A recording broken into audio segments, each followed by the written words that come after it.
New York, and on the new Hot 97 app. Ebro in the morning on Hot 97. Ladies and gentlemen, Ebro in the morning. Laura Styles Rosenberg and the legend Steve Rifkind is on the program. Loud Records is back. Loud Records is How back. you feel about that, man? I'm excited. Why? What part?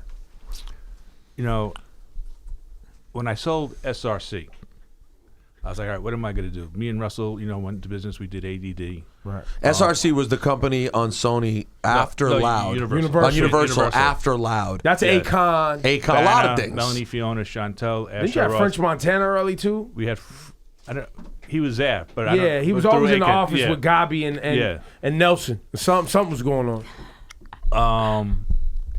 So when I sold that, me and Russell started ADD. Then I got sick. All Def Digital. All Def Digital. And then you had heart problems. Then major heart problems. And then I go back with Russell since I'm 16 years old.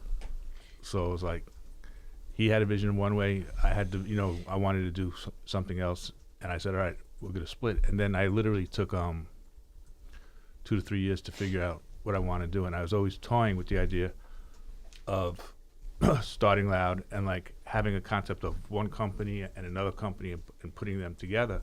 But the problem was Sony, I owned the name Loud still, but Sony owned the name for music. And they had the catalog. So it's a good catalog too. It's a pretty good There's catalog. a couple things in there. A couple things you might like. Look up Wu-Tang Clan. So a year ago today, actually, I had open heart surgery. Wow. And I want to say maybe like when I started just getting on my feet, not even I said I want to do this. So I called up Sony, and I called up a guy by the name of Tony Bruno at Red, who was the executive vice president of GM. I said, this is what I want to do. And he was like, why not? Why not? Well, and also, too, the business is such right now, the music business, where there's so much product coming out in either independently, through a Red distribution, through this distribution, that distribution, going up digitally, streaming, all of these new revenue streams, right?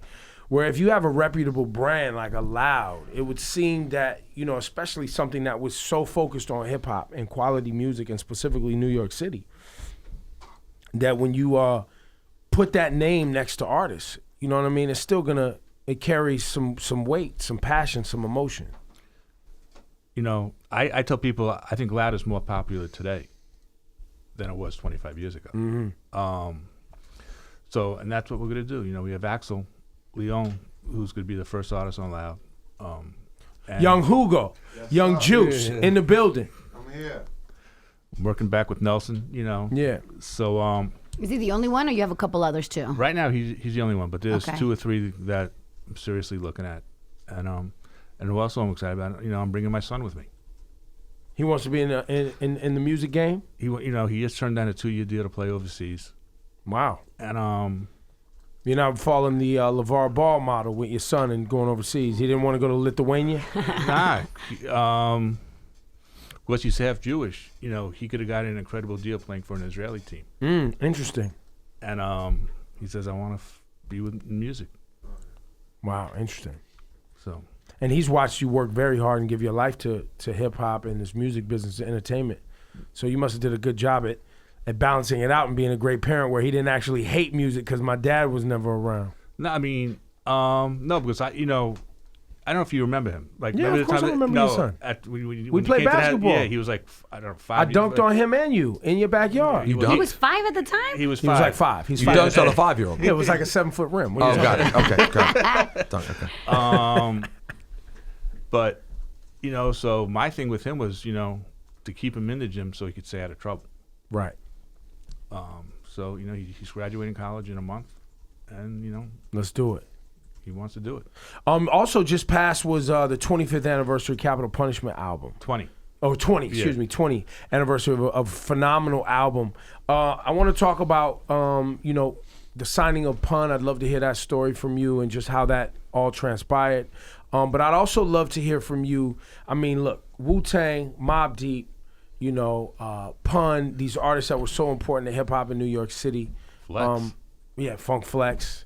I mean, we don't really need to talk about Flex. He gets enough shot. He gets enough. But I just love to hear what it was that as a young person in this music business that you saw, and were looking for at that time, and how is that different from right now when you're looking at artists that you want to put your brand next to? When I started, I didn't even really want a label. I had the marketing company. I owned the Street Team name, and I was pretty much promoting every hip hop record in the country. And you came up with the concept of the Street Team. Yeah, right? I owned the name. Street Team. Yeah. So we'll let that soak in for a minute. The idea of putting up poster boards and doing to me, all that. Yeah, but to me, it wasn't even really about poster boards. So like in the late '80s, or even mid '80s, radio wasn't really playing hip hop records. Wasn't. Other than Exactly. the night shows on the Yeah, weekends. Exactly. So when I graduated high school in 1980, I was getting in trouble. My grandfather called me.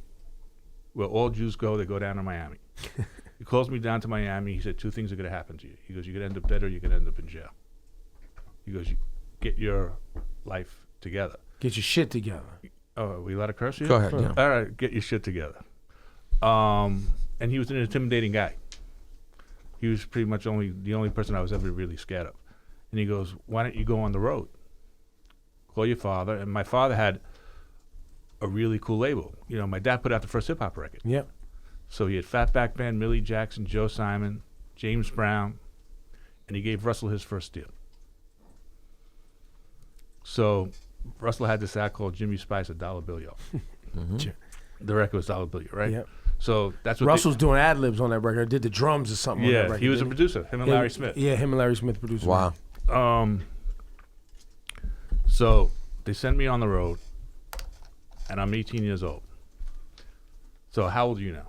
I'm 43. All right, so I'm 18 years old, have to deal with a 43-year-old. And I'm like, what the fuck am I doing?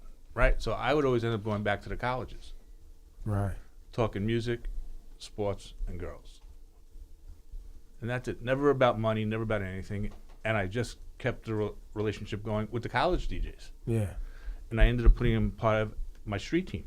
I didn't even have the name Street Team yet. It's just developing relationships. So that's how I started the whole street team concept.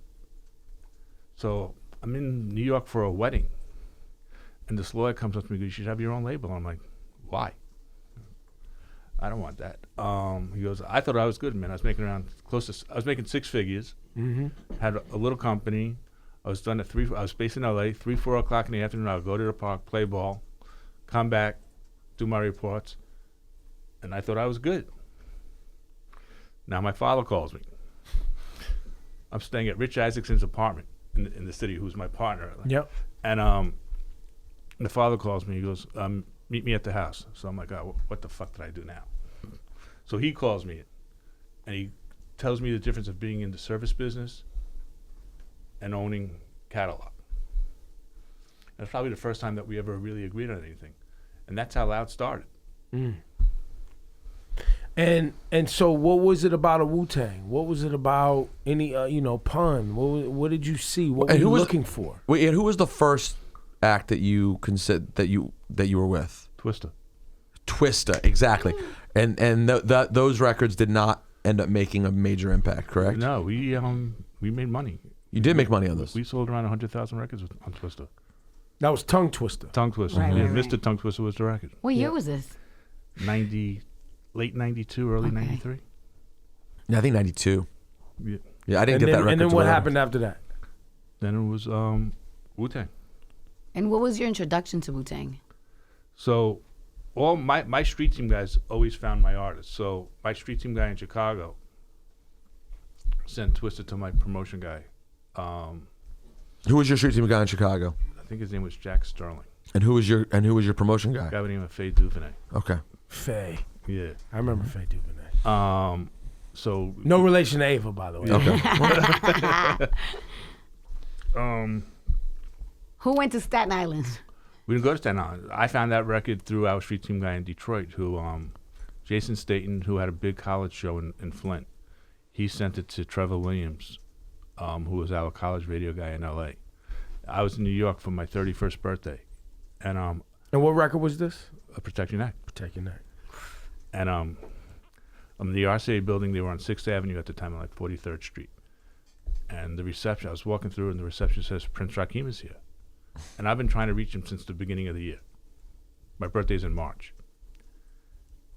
And he comes in, and he says, I'm in an office. I'm in a guest office, say from this camera to the wall. A small cubicle. Yeah. He goes, the guys are here.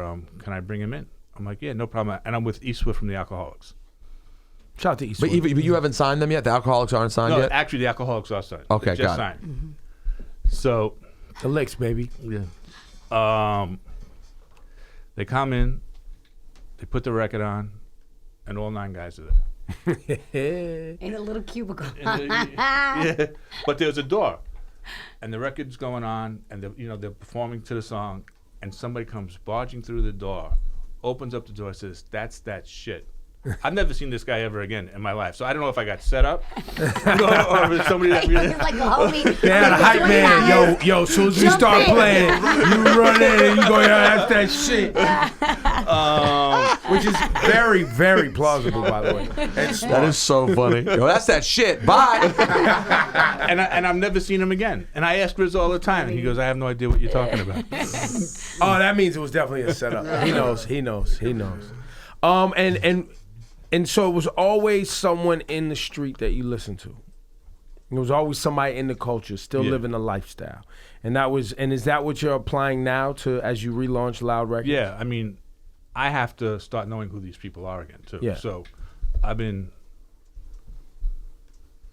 not going to say out of the mix, but I haven't been in it. I've really just been all about recovery. So Hey, listen, even when you're in it, it's hard to be in it in the same way you were in it then, simply because the music's so different. Well, not even that. I wasn't gonna say that. Then just being somebody who came up in this game in the '90s, I've known you since you first started. 100%. And then it was you could go to certain gathering places and see it happen, right? It was a certain nights, certain clubs. Right. Oh, you got to come see these guys. Things, certain DJs, right? Right. Now it's just more ways of gathering. People gather in social media. People gather at different types of clubs, right? DJs are different now, right? It's not just about the radio station, right? Well, and Matter some of fact, people- we're the last damn near thing on the totem pole. Well, and now. some people, and most people these days blow up without radio, without actual in-person gatherings.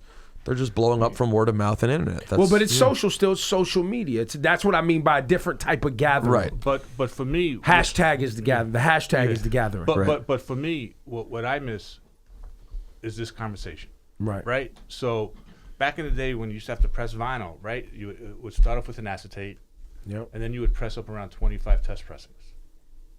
And I would take those 25 test pressings, and I would still go on the road, and I would try and do as many cities. This is before private planes, where I would try and do as many cities as I possibly can in a day. So, like, which cities would you hit? You go to Philly and DC and stuff. I mean, yeah. So, like, don't forget, Loud started in L.A. Loud didn't start here. I did not even realize that. So I didn't either. So that's why the licks were first. Is that why the licks were first? Yeah. So I would do L.A., San Diego, 2-hour ride, jump on a plane to San Francisco. I would do San Francisco, SAC, right? Boom. And then I would fly down into Florida. And I would hit Orlando, Tampa, Miami. With your road dog Mojo. This is or your brother.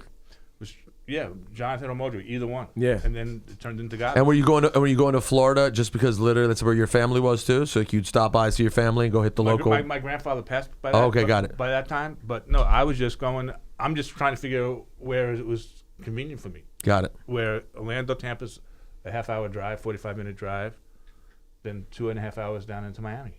And there was also certain markets where there were college stations, scenes, radio DJs that had some ability to play hip hop. Right in the early '90s in the Bay, you had the Wake Up Show, right? Yeah, and Sway Sway and Tech, Cameo, they was early with it, right? Julio G.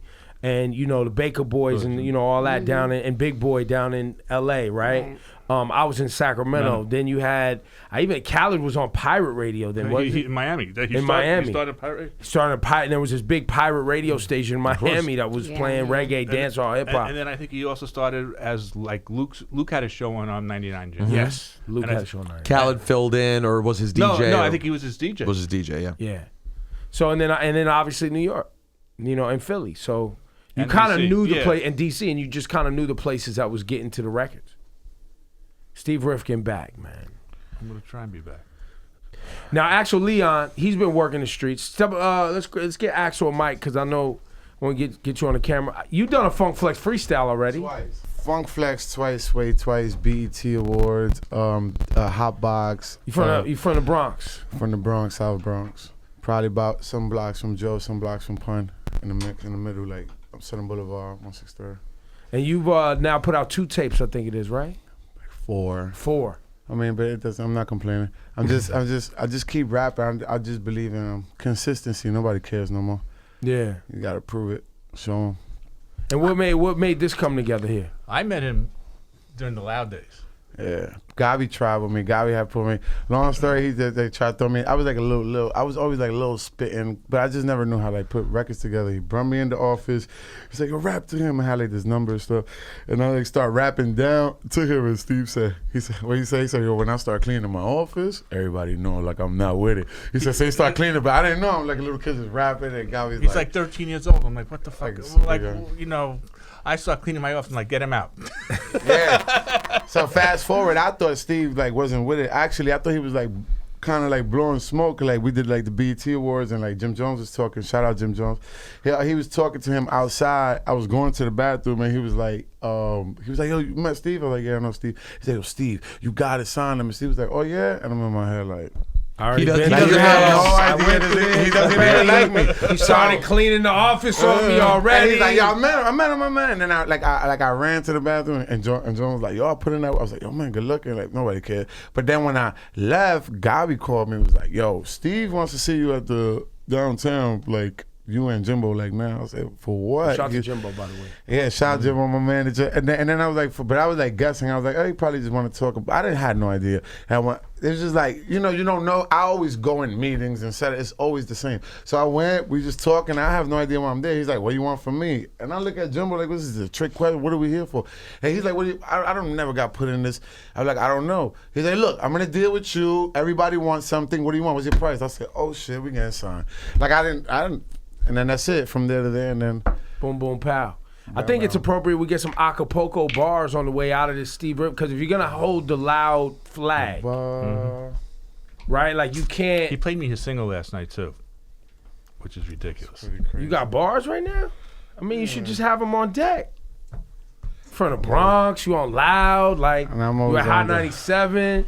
He's already done it many times. Why not? I said, ask Capo, I'm fresh off the jet. I'm fresh off a bet. That's the BET cipher. You see, I like to be the best, and it was nice. I would have stepped off the set. Too late to call your bets off. I'm next. Let me stretch. Hold up. When I realized that promethazine rap wasn't all the way us, I bought that gangster lean back, and now we all the way up. Now Fat Joe is just a call away. Shucks, to think I almost threw it all away. Fuck. Now they asking me about my new deal like they ain't heard right. Now out of 3 bitches, 2 will like a dirt bike. Hold on. 2. Man, I got shit all day. I don't know, man. They told me this is not gonna be a rap show. Well, you still came with a few Now bars. you gave us a couple of That's things. right. And then they're gonna be calling you up like, "That's not That shit him." was- all right, They well, gotta let's look play- him up. They gotta look him. Let's play the him, single man. then. Let's go, man. Yeah, man. The single's Jungle, man. It's You have fun. it on you? Yeah, I actually have. I will have to send it to you. So.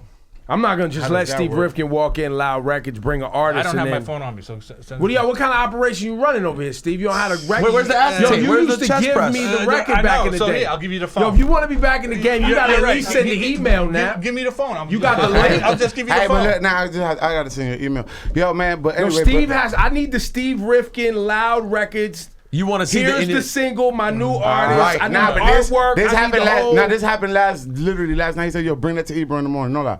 Like what is it, 9 p.m.? He said, "Yo, you gonna bring me today? We do the presentation to the actual label. Let's just cut everything. We do the presentation with Steve. He want to check shit. But he's like, "Yo, let's go to the studio. Let me see what you got." Last night he went crazy. We all went crazy. I what went do you- home. We woke up to So here. you came up to the radio station today unprepared. No, but we like woke up and ran. I know it's true. Facts. And he told me, hey, look, I would say I'm Do you a have the forward. record on you?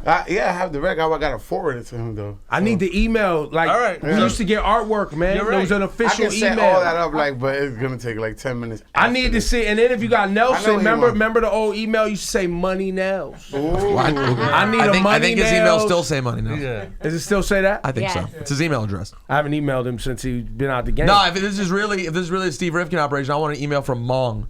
Mong. Wow. I want my man Mong to forward me this Wow. record. That's when Wow. I knew the good package was coming in the mail when Mong sent it. Now let me ask you real quick. How much contact had you had or not had with Prodigy in the time before he passed, Steve? I spoke to Prodigy, I would say, once every 3 or 4 months. Really? Yeah. So you guys just generally stayed in touch. Yeah. And were you completely shocked? Yeah, I mean, it was, my daughter was taking her road test To drive. to drive. Okay. And I'm in DMV, and Rich keeps on calling me. And I see in the corner of my eye, my daughter coming in with a smile on her face. So I'm assuming she passed. Right. And I'm like, I got to pick up this. Rich called like 5 times in a row. And I'm like, for him to call 5 times in a row, Right. I know it's something. And he said, P just passed, and she's walking in, and I'm just like, All right. You got to greet your daughter, but you I just got to greet my daughter, but I lost it. Right. Yeah, I mean, how much, when dealing with Mobb Deep in the early days, how much was Prodigy's illness a consideration? Did he keep it kind of low then?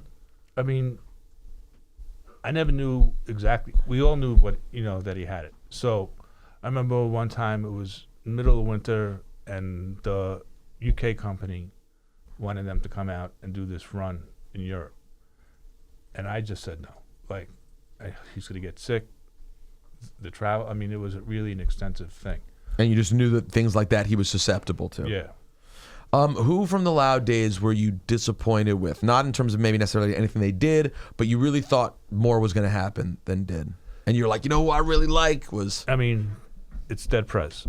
I love them to death, and they were That so... first album's a classic. Yeah. Oh, I mean- Let's Get Free is special. Yeah, they were so political, and they didn't trust me, and I always thought I could just figure out a way. If they could have trusted me on that first album, they might have been the biggest group I had. But if they had trusted you, they wouldn't have been Dead Press. Right. Right? Like, Yeah, that's goes part of against the it. grain. That's like, and that's why you love them, because you got it. You're like, this is so great. They're so real.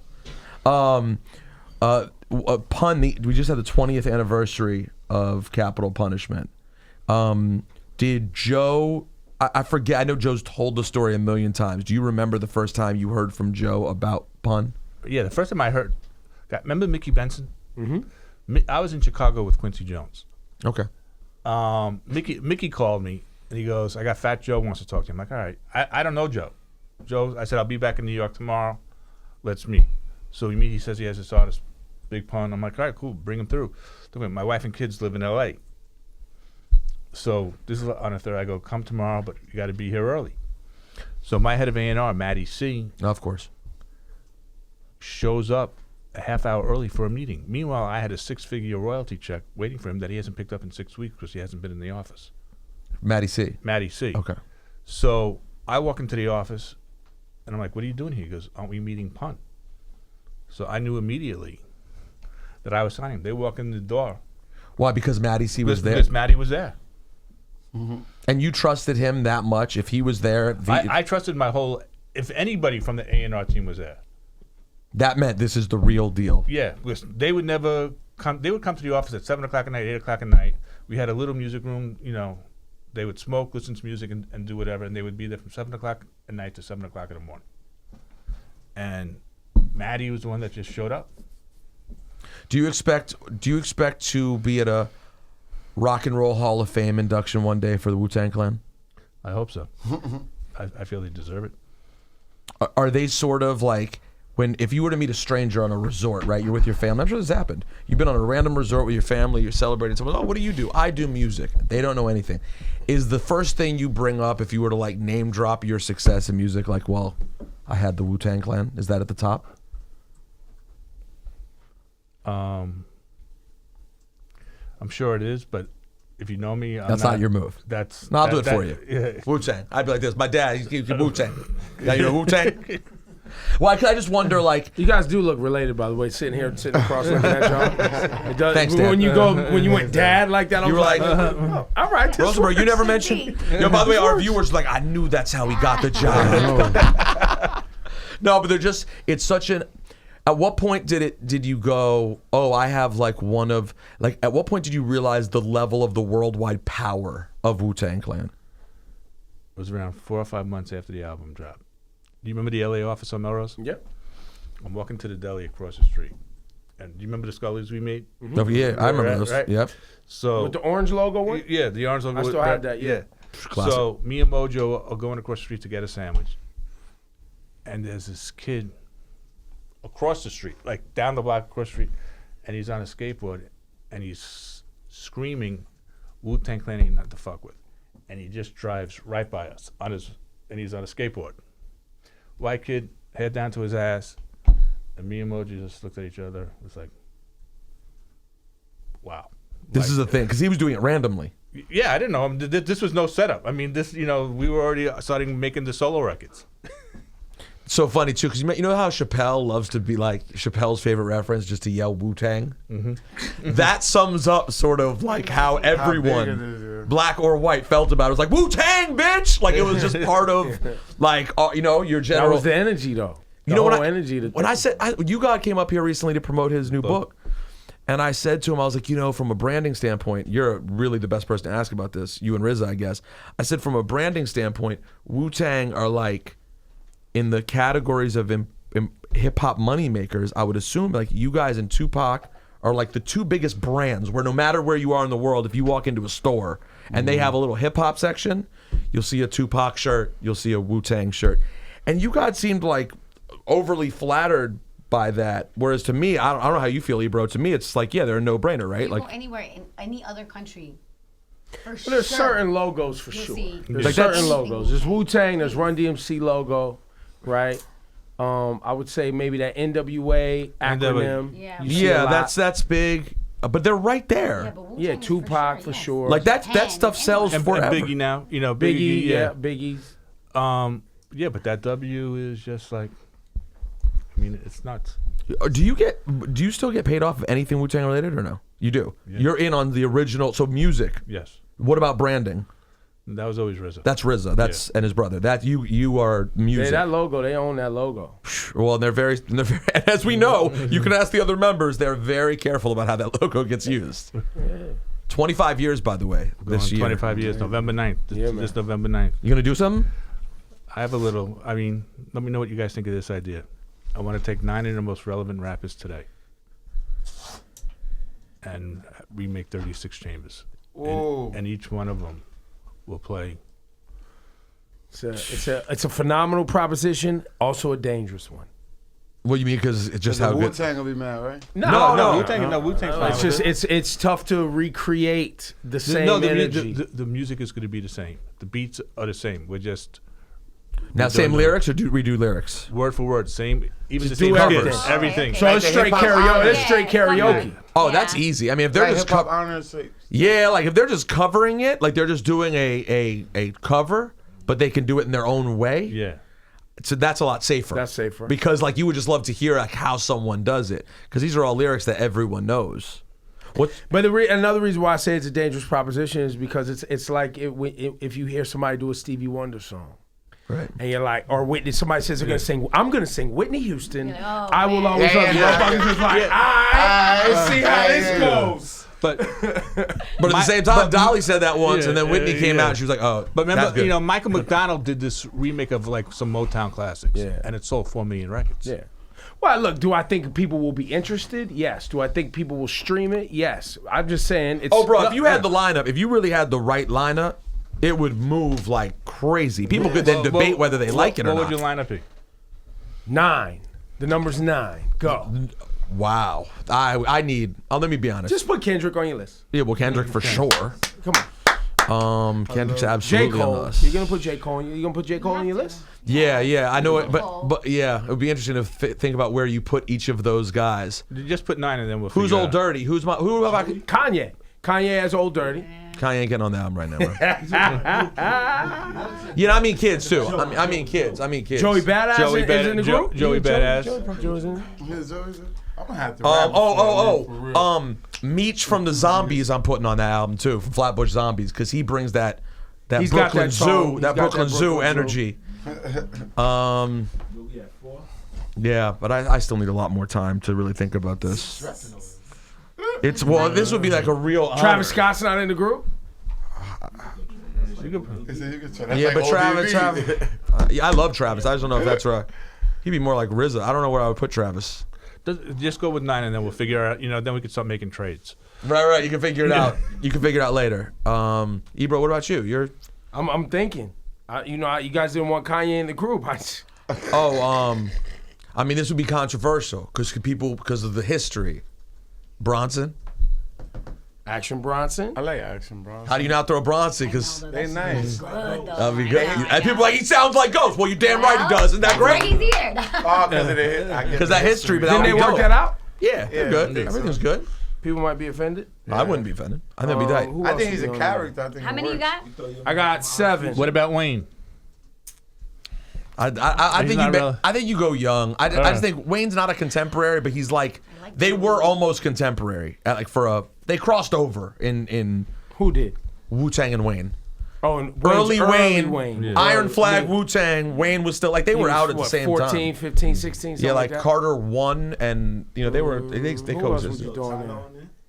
Would you throw anybody from the mob? Or Anybody Earl? from ASAP Mob? Ferg? Would you put Ferg in there? Would you put Rocky in there? I don't know. What about YG? You could put YG in there. Like I said, they're all. It just depends where you go with it. Do you want it to sound like it, or do you want it to sound totally different? Because if you want it to sound like it, I would not put in YG. If you want to be different, yeah. If you want to be really different and fuck with it and kind of really make it a artistic interpretation, then I think YG is interesting. I love YG. Just about it's a great. I'll tell you what though. In the comments on this YouTube video, people should give suggestions. Kodak Black, is Kodak Black in there? Or what's his name now? Bill. Is Bill in there? Is James name to Bill? No, his government name. His government name. Kodak Black is dope. Kodak Black. Kodak Black's really dope. I don't know. Stop. I don't want to discuss this right now. It's starting to hurt you a little bit. I'm going to rethink it later and go, I hated that. Why did I forget so and so? There's a lot of people I'd have. Wow, who do you want? You brought up some names. You brought up YG, so clearly you're going down that way. I really don't know who I want yet. I do want Kendrick. I was thinking about Pusha. Joey Badass, definitely. J. Cole, definitely. I'm not familiar with the kid from the Zombies that you were talking about. Yeah, I'll show you a picture and you'll right away. Yeah, be like, they're just who they are. The Flatbush Zombies. I've seen them perform. And energy. I've seen them perform last year at the Smokers Club. Yeah. But I'm still not that familiar with them. I really don't know, but I gotta. I'm closing on like Tyler the Creator feels like he should be in a Wu-Tang Clan. I mean, he feels like something. Well, they remind you of that because they're a crew too, right? But just even the way he raps, the shit he raps about, how he just. Well, Earl's good in that regard too, Earl right? too, yeah. This will be a fun project though. Yeah. I hope it's something that you actually that gets pursued. No, it's definitely going to be pursued. So I guess as a cool, fan engagement, you could put this conversation and turn this into something where people actually get to choose it and see if you could bring it to pull it together. That's actually a great idea. You know what I mean? And that's something that the fans could participate in. You know what I mean?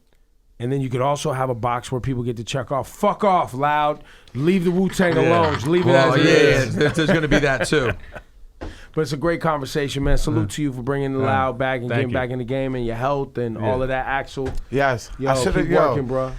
Yo, man, real quick. I grew up on the Bronx side. But honestly, Wait, can I give him one thing? You didn't real quick? listen to me. I said to bring the record. I did listen to you. I have the record. I'm gonna bring it upstairs right now, but hold up real quick. I gotta redeem myself. It's a very good rap show. You ready? Look, real quick. I grew up on the Bronx side. The you get jump side. You're never outside. You a lie. You won't understand. I will underhand smack the shit out of you till I shake the cement beneath where you fucking stand. Rap professional, effing up the stage, the bigger picture, and retina display. They checking the display like he's on TV now. He's different. He inked that deal with Steve Rifkind. Like, how could they allow that? I used to be the nigga with the loud pack. Now I'm responsible for bringing loud back. Who better than me? Me? They say that he better than me? I doubt that. That nigga don't even look about that. I will bet the house that. You be telling like a mouse, you a rat. I be snapping like a mouse trap. Snapping like my girl when I'm out and didn't bring her. Snapping like my thumb and my middle finger. Look. I'm high. My eyes look like if I reside in Beijing. In the crowd, I stick out like I root for the away team. We all got problems. Mine are deeper than they may seem. I'm in the hoop, they dream about my feet up on the saline. I find ops and I pop like fake chains. I sell rocks and always give cops a fake name. If you flashing, ain't no tucking it, it's overdo it. There's no do-over, I'ma overdo it. Put them in the trunk and tell them driving. Blame it on whoever drove the Buick. A grimy nigga, looks like no one knew it. Whatever is this, I gotta be lost. Misters looking like misses. My favorite rappers ain't hot anymore. Every chick is a vixen. It's not like before. I went searching for regular chicks, they ain't got anymore. I shoot a playground up. I can fit a 40 in an 8-ounce cup. I smuggle bitches on a Greyhound bus. I'm still lost, just the maze a little bigger. And I haven't seen my kids since I made them little niggas. Now, I still care. It's just on and off. You see, my carousel's a shot. I steal a wheelchair and tell them walk it off. Hi, my name is Slim Leon. I play hookers, my playlist, Celine Dion. I don't know, my pops can't wait till he see me on. Stupid nigga, and know I was bright like green neon. The new Benz is white, it'll punish the green neon. Them niggas laugh, they sober than bath. My team be on. I mean, I want much. Once me, I get me Treon and get hoes. They say that I'm cute, bitch, leave me on. You don't got a lot to roll with me. I know I ain't got a handsome bone in me. Just let me bone it till you screaming help. I think he left a leg boning me. When he bones it, he leave bones in me. He just be killing it, they feeling it. They see the J. Cole in me, that Jigga Man. I got that soul in me, that suck my nut sacks, that M, I got it all in me. Speak like Junito. Juguito's what they calling me. Look, you see, I come from Puerto Rico, walk boxers in a peacoat when it's below -4 degrees. Weak rappers get away from me. Satan heard what I did. All right, forget it. Y'all got it, right? Yo, Peace. okay. Juice All Man. right. My bad. You gonna have to come back. We You felt like you had to redeem yourself. It's because I didn't come. Look, I know. I always gotta be ready to rap. So I asked Always, Nelson on the phone. always. Said, "Do I rap?" He said, "No, You it's don't kind show, of like you a don't tour." show up with cameras and a mic and a It's a new fact. label, and then you ain't gonna rap. But I watch your show. I watch your show, and when niggas be like, "Yo, I just want to rap," and he be like, "I just want to talk to you." So I was like, "I don't know what to." You feel me? No, that's usually us protecting people who we don't want to see rap. Nah, but I'm sorry, yo. Axel on all social media is better stuff than that. You guys get everybody nervous. Y'all have me fucked up here, bro. Shout out Good to job, bro. Rifkind. Good Shout- job. Steve, thank you, man. Yeah. All right, man.